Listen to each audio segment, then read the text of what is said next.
Сәлем достар, каналыма қош келдіңіздер. Бүгін сіздермен балалардың ең сүйікті тәттісі осындай әдемі пончик дайындаймыз. Ең алдымен жұмыртқамызға шекерді салып, жақсылап венчикпен араластырып аламыз.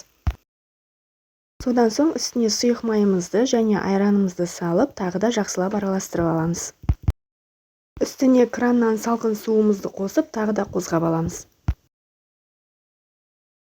Енді ұнымыз бен қамыр қопсытқышымызды бөлек араластырып аламыз және оны сұйық массамызға ақырындап қосып отырып қозғаймыз.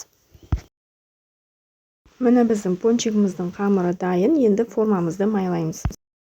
Айып етпеңіздер, менде ескілеу форма болып тұр. Осындай форма алып, жақсылап майлап аламыз. Егер де сіздерде бұндай форма табылмаса, кәдімгідей осы рецепт бойынша кекс қылып пісірсеңіздер де болады. Қамырды осылай қалташамен құйып шыққан ыңғайлы, егер де қасықпен салсаңыздар, жан-жағына жағылып, ыңғайсыз болып кетеді. Осылай құйып алып, 180-200 қызып тұрған пеште асты-үсті режиммен бірге 25-30 минуттай пісіріп аламыз.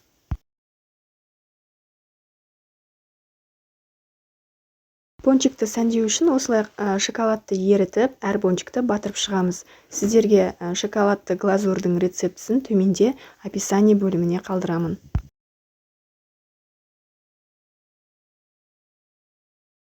Шоколадтың үстіне әртүрлі посыпкалар сепсеңіздер болады. Мен осылай фисташка ұнын сеуіп шықтым. Және мен тағы пончиктерімнің жартысын осылай қызғылт түсті пончик қылғым келді. Міне біздің духовкада пісетін майсыз пончиктеріміз дайын. Жасап көріңіздер, сіздердің балаларыңызға 100% ұнайтынына сенімдімін. Сіздермен болған Әсел.